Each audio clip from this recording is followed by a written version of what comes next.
நதிக்கரையில ஒரு கல்லு மேல ஒரு குட்டி எலி யோசனையோட உட்கார்ந்திருந்தது. பாவம், அந்த எலி ரொம்ப கவலையோட இருந்தது. அப்பதான் பக்கத்துல ஒரு முயல் வந்தது. எலி கவலையா இருக்கிறத பார்த்துட்டு முயல் இன்னும் பக்கத்துல வந்தது. அட, ஏன் இங்க இவ்ளோ கவலையா உட்கார்ந்து இருக்க? இதுக்கு முன்னாடி இந்த காட்டுல உன்னை பார்த்ததே இல்லையே. வேற காட்டை சேர்ந்தவனா? இல்ல முயல், நதிக்கு அந்த பக்கத்துல இருக்கிற கிராமத்துல தான் என் வீடு இருக்கு. அப்படியா? அப்போ நீ எப்படி இந்த காட்டுக்கு வந்த? அந்த வீட்ல இருக்கிறவங்க தான் என்னை இந்த காட்டுக்குள்ள விட்டுட்டாங்க. இது ரொம்ப மோசமா இருக்கு. இப்ப என்ன பண்றது? எனக்கு தெரியல முயலே, நான் வீட்டுக்கு போகணும். அங்க போய் நான் என் அம்மா அப்பாவை பார்க்கணும். அப்புறம் ஏன் யோசிக்கிற? உடனே போய் அவங்கள பாரு. அட முயலே, எனக்கு நீச்சல் தெரியாது. உன்னால என்ன அங்க கூட்டிட்டு போக முடியுமா? நானும் உன்ன மாதிரி தானே இருக்கேன். எனக்கும் நீச்சல் தெரியாது நண்பா. ப்ளீஸ், எனக்கு எப்படியாவது உதவி பண்ணு. நீ கவலைப்படாத, ஏதாவது ஒரு வழியை கண்டுபிடிப்போம். நீ என் கூட வா. ஆமா, உன் பேர் என்ன? குஞ்சன். இப்படி அந்த எலியும் முயலும் நதிக்கரையிலிருந்து ஒன்னா அப்படியே காட்டுக்குள்ளார போனாங்க. நான் உன்னை சிங்கனுங்கிற ஒரு கொக்கு கிட்ட கூட்டிட்டு போறேன். சிங்கன் மனசு வச்சா உன்னை கண்டிப்பா நதிய கடக்க வைக்க முடியும். அதுக்கப்புறம் மனசுல நம்பிக்கையோட சின்கன்கிற கொக்க பார்க்க அவங்க போனாங்க. ஆமாப்பா தவளை, நான் உண்மையத்தான் சொல்றேன். நான் ஒரு முறை என் முதுகல யானையை தூக்கிக்கிட்டு பறந்தேன். என்ன கிண்டல் பண்றீங்களா? 2 பேரையும் நான் கொத்திடுவேன். இங்க இருந்து போங்க. ஏய். ஹலோ சின்கா. என்ன விஷயம்? நான் உன்கிட்ட ஒரு உதவி கேட்கலான்னு வந்திருக்கேன். என்னால உனக்கு உதவி எல்லாம் செய்ய முடியாது, புரியுதா? என்னால முடியாது. இங்க இருந்து போ. அட போன்னு சொல்றேன்ல. ப்ளீஸ், அப்படியெல்லாம் சொல்லாத. நான் என்ன வேணாலும் சொல்லுவேன், அது ஏன் இஷ்டம். இங்க இருந்து போ. என்னோட அழகா பார்த்தேல்ல. முயலும் அந்த எலியும் சிங்கன் கொக்க கிட்ட உதவி கேட்க வந்தாங்க. அவன் அப்ப ரொம்ப கோவத்துல இருந்தான். அதனால அவங்களுக்கு எந்த உதவியும் கிடைக்கல. அதுக்கப்புறம் அந்த முயலும் எலியும் கொக்க பார்த்ததுக்கு அப்புறம் ரொம்ப வருத்தத்தோட திரும்ப போனாங்க. நாம இப்ப என்ன பண்றது முயலே? நீ வருத்தப்படாத, கொஞ்சம் பொறுமையா இரு. கண்டிப்பா நமக்கு உதவி கிடைக்கும். நீ நம்பிக்கையோட இரு. அப்படியே நடந்தே 2 பேரும் நதிக்கரைக்கே திரும்ப வந்துட்டாங்க. அப்பதான் இக்குருங்கிற ஒரு ஆமை முயலுக்கு தெரிஞ்சவன். அவங்கள பார்த்ததும் நதியிலிருந்து கரைக்கு வந்தான். அங்க பாரு முயலே, அது ஆமா தானே? ஆமா. ஓஹோ, முயல் நண்பா, இங்கேயா இருக்க? நீ இங்க என்ன பண்ற? நான் என்ன சொல்றது ப்ரோ, என் எலி நண்பனை நதிக்கு அந்த பக்கம் எப்படி கூட்டிட்டு போறதுன்னு யோசிக்கிறேன். ஓஹோ, இதுதான் விஷயமா? என் மேல நீங்க ஏறிக்கோங்க, நான் உங்களை அங்க கூட்டிக்கிட்டு போறேன். இங்க பாரு நண்பா, ஜாக்கிரதையா உட்காந்துக்கோ. நதியில ஒரு பயங்கரமான முதலை இருக்கு. என்ன நண்பா, நீ ஏன் இப்படி எல்லாம் சொல்ற? உனக்கு என் மேல கொஞ்சம் கூட நம்பிக்கையே இல்லையா? அப்படி இல்ல ஈக்ரோ, ஒருவேளை முதல்ல வந்துடுச்சுன்னா நீங்க எப்படி தப்பிப்பீங்க? ப்ளீஸ், நீ எதுவும் சொல்ல வேண்டாம் முயலே. எனக்கு எல்லாமே தெரியும். என் அப்பா அம்மா என் வரவுக்காக காத்துக்கிட்டு இருப்பாங்க. அதெல்லாம் எனக்கு தெரியும் நண்பா.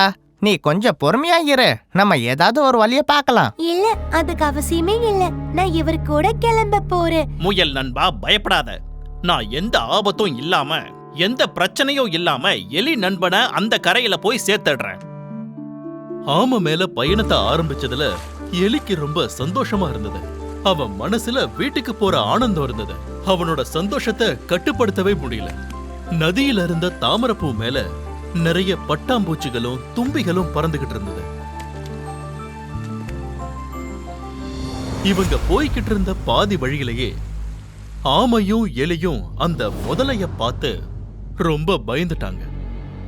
அட, முதலையா? எலி நண்பா, நாம இப்ப என்ன பண்றது?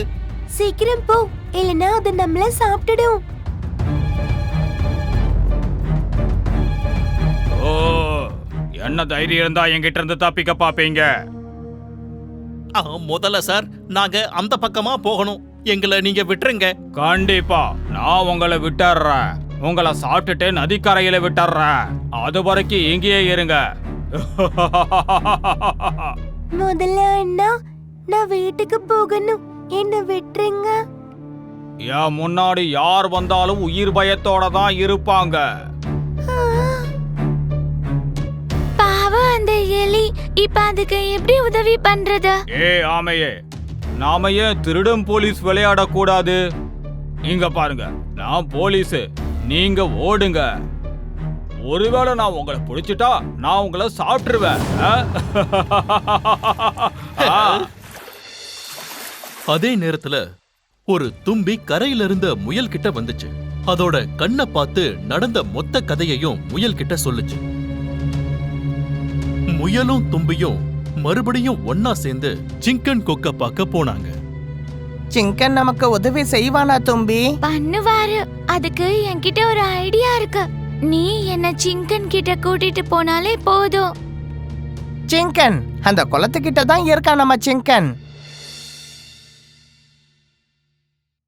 ஹாய் சிங்கன் அண்ணா. யார் அதே? உங்களுக்கு என்ன வேணும்? ஒருவேளை நீங்க உதவி கேட்டு வந்திருந்தீங்கன்னா என்னால செய்ய முடியாது. இல்லண்ணா, உதவியெல்லாம் வேண்டாம். அப்ப வேற என்ன? என்ன விஷயம்னா, நம்ம நதியில இருக்கிற அந்த முதல சொல்லுது, அதை விட வேகமா யாராலையும் அந்த நதியை கடக்க முடியாதா? என்ன பேச்சு இது? எவ்வளவு மோசமா? ஓ, இதுதான் நம்ம தும்பியோட ஐடியாவா? ஆமா சிங்கன், அந்த முதல்ல உன் கூட சேலஞ்ச் பண்ணிருக்கேன். நான் அந்த முதல்ல கிட்ட சொன்னேன், சிங்கன் ரொம்ப புத்திசாலி, யானைய கூட தூக்கிட்டு பறப்பா, ரொம்ப புத்திசாலின்னு சொன்னேன். ஆமாமா, நீ சொன்னதெல்லாம் உண்மைதான் முயலே. நான் ரொம்ப பெரிய பலசாலி. அதனாலதான் நாங்களும் அந்த முதலையோட சேலஞ்சை ஏத்துக்கிட்டோம். நாங்க தான் ஒரு ஆமை மேல எலிய உட்கார வச்சு அந்த முதல கிட்ட அனுப்பி இருக்கோம். சரி, நீங்களே சொல்லுங்க, இப்ப நான் என்ன பண்ணணும்? ஓ, பெருசாலாம் ஒண்ணும் இல்ல. நீங்க அந்த எலிய நதிக்கு அந்த பக்கம் கொண்டு போய் விட்டுட்டு திரும்ப வந்துடணும். என்ன இது இவ்வளவு தானா? இது ரொம்ப சாதாரணம், சுலபத்துல செஞ்சு முடிச்சிருவேன். வாங்க, நாம கிளம்பலாம். கொக்கோட சேர்ந்து முயலும் தும்பியும் நதிக்கரைக்கு கிளம்புனாங்க. அதே சமயம் இங்க நதியில அட ஆமைய, செடிக்கு பின்னாடியே சுத்திக்கிட்டே இருந்தானா எனக்கு தலை சுத்தது. அப்படின்னா எங்களை விட்டுடலாம்ல. இது நல்லா இருக்க. நீங்க இந்த செடிக்கிட்டயே சுத்திக்கிட்டு இருங்க. நான் முயல் சொன்ன பேச்ச கேட்டிருக்கணும். நான் ஏன் இவ்வளவு அவசரப்பட்டேன்? நீ சரியா சொன்ன. நானும் யோசிக்காம தண்ணிக்குள்ள இறங்கி வந்துட்டேன். நாம மட்டும் முயலோட பேச்ச கேட்டிருந்தோம்னா இதெல்லாம் நடந்தே இருக்காது.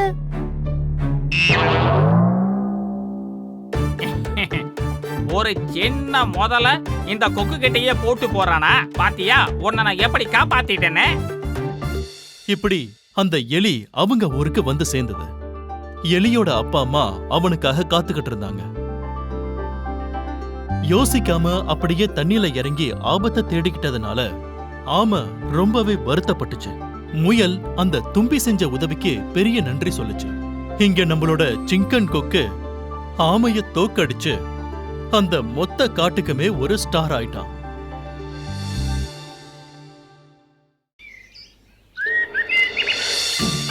ஆஹா, நீங்க 3 பேரும் காலையிலேயே விளையாட ஆரம்பிச்சிட்டீங்களா?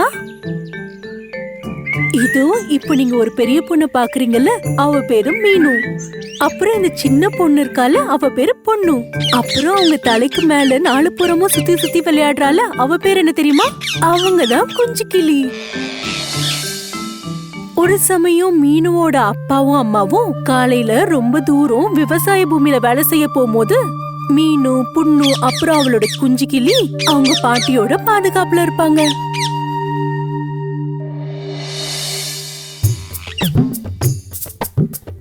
மிட்டு, வா வா. மிட்டு, வா வா.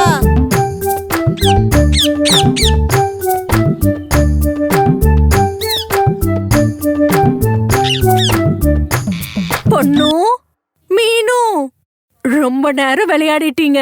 வாங்க, இப்ப போய் சாப்பிடுவோம். இதோ நாங்க வந்துட்டோம் பாட்டி.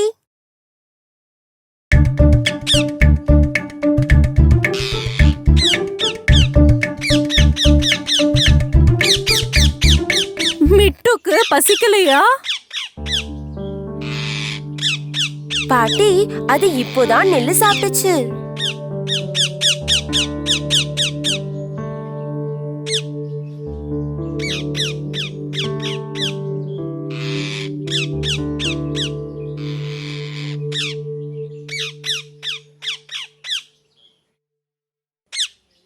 குஞ்சு கிளி அந்த கிளையில உக்காந்துட்டு இருக்கும் போது அது தூரத்துல வானத்துல செம்பன் கருடன் பறக்கிறத பாத்துச்சு.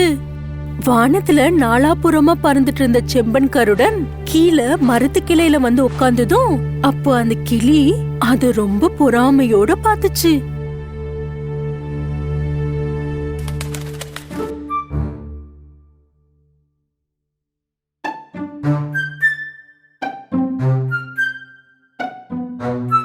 செம்பா, நீயும் பறவை நானும் பறவை. உன்னால அந்த மேகங்களுக்கு மேல பறக்க முடியும். அப்புறம் மலைக்கு மேல கூண்டையும் உன்னால கட்ட முடியும். ஆனா என்னால அவ்வளவு தூரம் மேகங்களுக்கு மேல பறக்க முடியாது. என்னுடைய செல்ல குஞ்சு கிளியே, கடவுள் எல்லாருக்கும் ஒரு திறமைய கொடுத்திருக்காரு. நாம அத கண்டுபிடிக்கணும், அவ்வளவுதான்.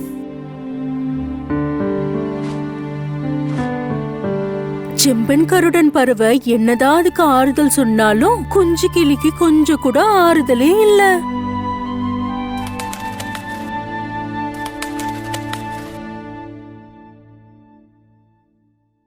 ஓ பாட்டி, பாட்டி, உங்களுக்கு என்ன ஆச்சு? ஓ, ஏதோ பிரச்சனை போல இருக்கு. பொண்ணும் மின்னும் எதுக்கு அழுதுகிட்டு இருக்காங்க? நான் உள்ள போய் என்னன்னு பார்க்கணும்.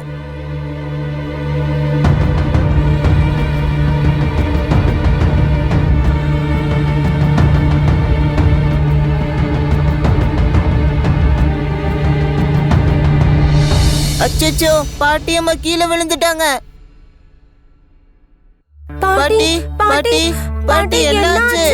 பாட்டி, பாட்டி, பாட்டி, பாட்டி, பாட்டிமா ஏன் பதில் பேச மாட்டேங்கிறாங்க? இதுக்கு ஒரே வழிதான் இருக்கு.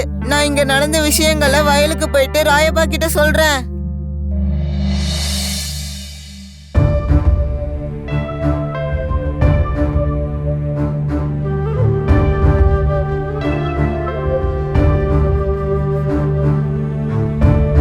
இங்க பாத்தியா, நம்மளோட கிளி நம்மள பாக்க இங்க வந்திருக்கு. பாட்டி, பாட்டி, பாட்டி, பாட்டி. இது என்ன பாட்டி பாட்டின்னு சொல்லுது? ஒருவேளை வீட்ல ஏதாவது பிரச்சனையா இருக்குமோ? ஆமா ஆமா, சீக்கிரம் வாங்க போலாம். அப்ப சரி, சீக்கிரமா போலாம் வா.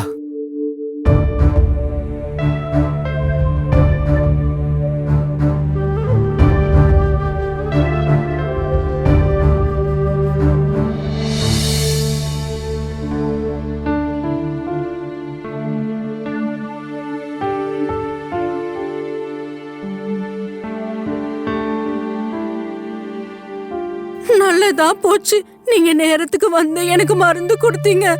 இல்லனா இந்நேரம் என் உயிரே போயிருக்கும்.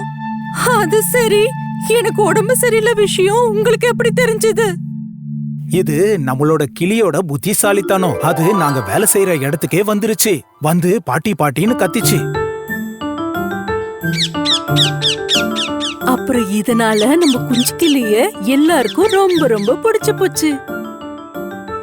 செம்பன் கருடன் பறவை இதெல்லாம் கேட்டதுக்கு அப்புறம் கிளிக்கிட்ட என்ன சொல்லுச்சுன்னா, கொஞ்சு கிளியே, இததான் நான் உனக்கு சொன்னேன். மனிதர்கள், விலங்குகள், பறவைகள், கடவுள் எல்லாருக்கும் அவங்க திறமைக்கான வரம் கொடுத்திருக்காரு. நான் எல்லாத்தையும் விட உயரமா பறக்க முடியும். ஆனா உங்கள மாதிரி கிளி இனங்கள் தான் மனிதர்கள் சொல்ற விஷயங்களை அப்படியே திரும்பவும் உங்களால சொல்ல முடியும். இன்னைக்கு உன்னோட திறமையினால் தானே பாட்டி அம்மாவோட உயிரை காப்பாத்த முடிஞ்சது. நம்மளால புது புது உயரத்துக்கு போய் சேர முடியும். அதுக்கு முன்னாடி நம்மளோட திறமை என்னன்னு நாம புரிஞ்சுக்கணும். எப்ப தேவைப்படுதோ அதை நம்ம பயன்படுத்திக்கலாம். செம்பா, உனக்கு தெரியுமா நீ எவ்வளவு புத்திசாலி? இதெல்லாம் எனக்கு நீ எவ்வளவு அழகா புரிய வைக்கிற.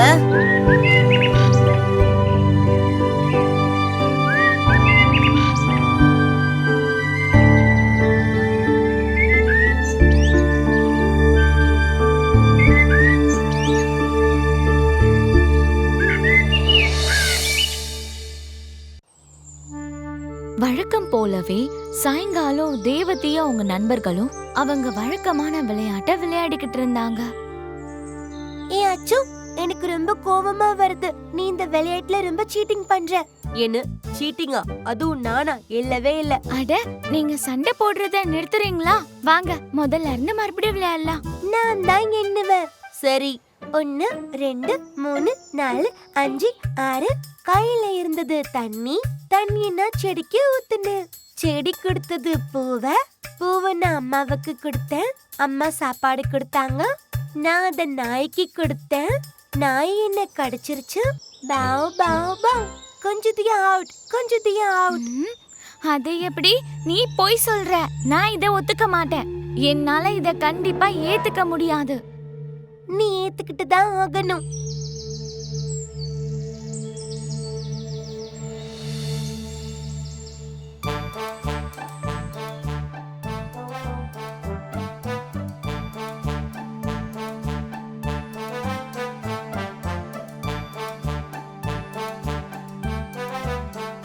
நீங்க சண்டை போட்டுக்கிட்டே இருங்க, நான் அதுக்குள்ள சாப்பிட்டு முடிச்சிடுறேன். வந்தது யாரு, கொடுத்தது யாரு? அம்மா கொடுத்த பழம், அதை சாப்பிடுறான் இவன். ஹே, நிறுத்துங்க. அந்த பறவை கூட நம்மள பார்த்து சிரிக்கும். பசங்களோட விளையாட்டையும் சண்டையையும் பழைய மரத்துல உட்கார்ந்துட்டு இருந்த பறவை பார்த்துக்கிட்டு இருந்தது. இந்த பசங்கெல்லாம் எவ்வளவு குறும்புக்காரங்களா இருக்காங்க. இவங்க சண்டைய பாக்குறதுக்கு எனக்கு ரொம்ப பிடிச்சிருக்கு. குழந்தைங்களா, நீங்களும் வளர்ந்ததுக்கு அப்புறம் சண்டை போட்டுக்கிட்டா மறுபடியும் ஒன்னா விடணும். நானும் அதை பார்த்து சந்தோஷப்படுவேன்.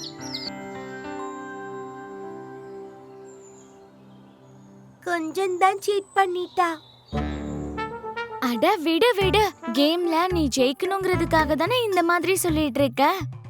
எனக்கு உன்னோட எல்லா திட்டங்களும் நல்லா தெரியும். நானா? நான் போய் சொல்லி உங்க எல்லாரும் ஜெயிச்சு என்ன பண்ண போறேன்? அதுல எனக்கு என்ன கிடைக்க போகுது? முதல்ல நீங்க எல்லாரும் சாப்பிட்டு முடிங்க. நீங்க சாப்பிடலன்னா எனக்கே கொடுத்துடுங்க. ஹே, நீ தானே இதை எடுத்துட்டு வந்து கொடுத்த. இப்ப நீயே இதை திரும்ப கேக்குற.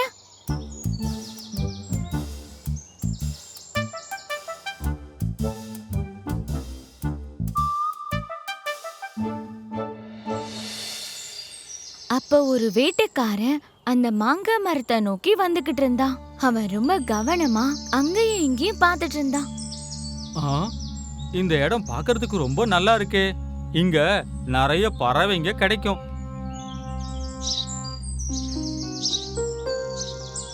ஏதோ வித்தியாசமான பறவை தெரியுது. கண்டிப்பா இதை பிடிக்கணும். இதுதான் சரியான சந்தர்ப்பம். பறவைங்களோட கவனம் இப்போ அந்த குழந்தைங்க மேலதான் இருக்கு.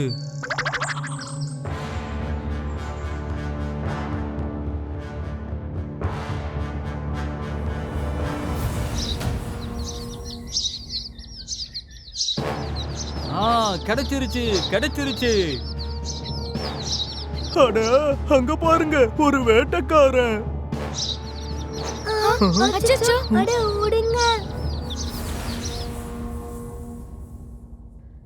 பாவம், அந்த பறவையோட குட்டிங்க அந்த மரத்துல தனியா இருக்கு. அதுங்களை யாரு பாத்துப்பா? நம்மளாவது காப்பாத்தி இருக்கலாம். அச்சச்சோ, இப்ப அந்த பறவையோட குட்டிங்க என்ன ஆகும்? அந்த குட்டி பறவைங்களை நாம காப்பாத்தலாம். ஆமா தேவோ, அந்த குட்டி பறவைங்களை நாம நல்லா பாத்துக்கலாம். இப்படி தேவுவும் அவங்க நண்பர்களும் பறவையோட குட்டிகளை பாத்துக்கலான்னு முடிவு பண்றாங்க. அதுக்கப்புறம் பசங்க தினமும் அதுக்கு உணவு கொடுத்தாங்க. கொஞ்ச நாளைக்கு அப்புறம் அந்த பறவை எல்லாம் வளர்ந்துருச்சு, பறக்க ஆரம்பிச்சிருச்சு. நீங்க எங்கேயாவது தூரமா போயிடுங்க. நீங்க இங்கே இருந்தா அந்த வேட்டைக்காரன் உங்களையும் பிடிச்சிருவான். ரொம்ப தூரத்துல ஒரு பெரிய காடு இருக்கு. அங்க உங்களுக்கு நிறைய நண்பர்கள் இருப்பாங்க. நீங்க அங்க போயிடுங்க. தேவதையும் அவங்க நண்பர்களும் அந்த குட்டி பறவைங்க சிறகடிச்சு பறக்கிறத சந்தோஷமா பார்த்து ரசிச்சாங்க.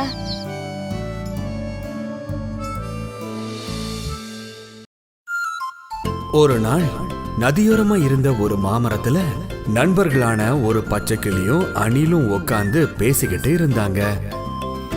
பச்சைக்கிளியே, நீ இன்னைக்கு நெல் நிறைஞ்ச வயக்காட்டுல நெல் தின்ன போகலையா?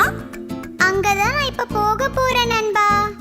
அங்க இருக்கிற வாழை தோப்புல நல்ல தேன் நிறைஞ்ச வாழை கொம்புகள் இருக்கு. அத உன்கிட்ட சொல்லிட்டு போகலாம் தான் வந்தேன். அப்படியா? அப்படின்னா இன்னைக்கு நானும் உன் கூட அந்த இடத்த பார்க்க வரேன். அப்போதான் அவங்க 2 பேரும் அந்த நிகழ்வை பார்த்தாங்க. அந்த நதியில ஒரு எறும்பு தத்தளிச்சுக்கிட்டே வந்துச்சு. தண்ணிக்குள்ள தவறி விழுந்த அந்த எறும்பு முழுகிட்டே வந்துச்சு. அதை பார்த்த பச்சைக்கிளி அங்க இருந்து பறந்து வந்து எறும்புக்கு பக்கத்துல வந்தது. உயிருக்கு போராடிக்கிட்டு இருந்த அந்த எறும்பை பார்த்து பச்சைக்கிளி ரொம்பவே வருத்தப்பட்டுச்சு.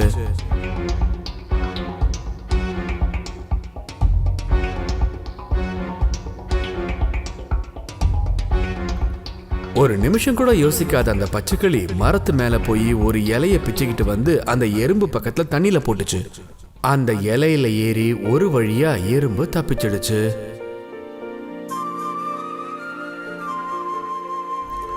ரொம்ப சோர்ந்து போயிருந்த அந்த எறும்பை இலையோட பச்சைக்கிளி கொத்திக்கிட்டு போய் கரையில விட்டுச்சு.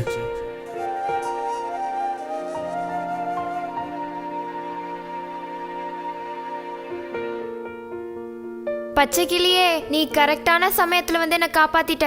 நீ மட்டும் வரலன்னா நான் அந்த நதியில முழுகி செத்து போயிருப்பேன். அந்த நேரத்துல உன்னை பார்க்க முடிஞ்சது என்னோட அதிர்ஷ்டம் தான் நான் சொல்லுவேன். என்னது, உன்னோட அதிர்ஷ்டமா? ஆமா, அதனால தான் உன்னை என்னால காப்பாற்ற முடிஞ்சது. ஒரு உயிரை காப்பாற்ற முடிஞ்சதுல என்னோட அதிர்ஷ்டம் நான் சொல்லுவேன்.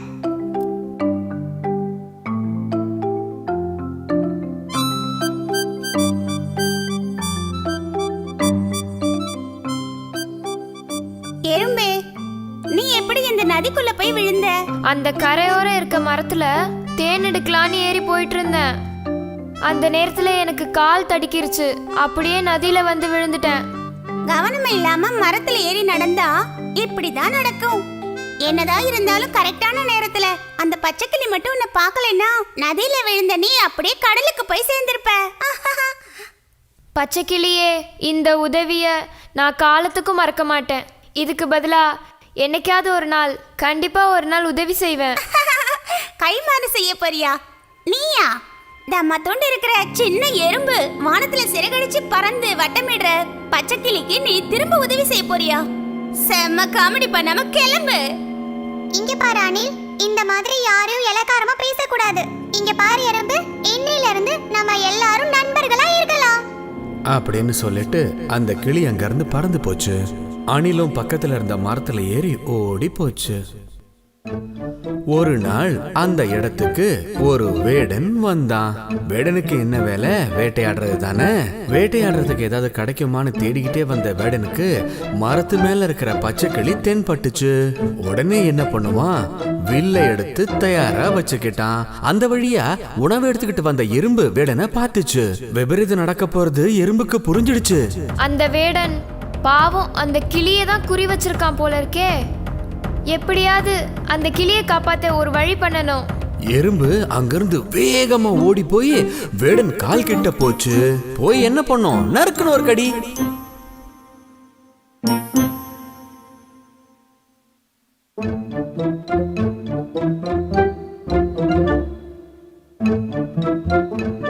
எது எப்படியோ இன்னைக்கு அந்த கிளியை காப்பாத்த முடிஞ்சது. இங்க பாரு எறும்பு, தயவு செஞ்சு என்ன மன்னிச்சிரு. அன்னைக்கு நான் உன்னை ரொம்ப கேவலமா பேசிட்டேன். அதுக்கு தான் நான் உன்கிட்ட மன்னிப்பு கேக்குறேன். அதெல்லாம் பரவாயில்ல நண்பா. பூமியில ஒவ்வொரு உயிரினங்களுக்கும் அதுங்களுக்கான தனி திறமைகள் இருக்கு. அதுல சின்னது பெருசுன்னு எந்த பாரபட்சமும் கிடையாது.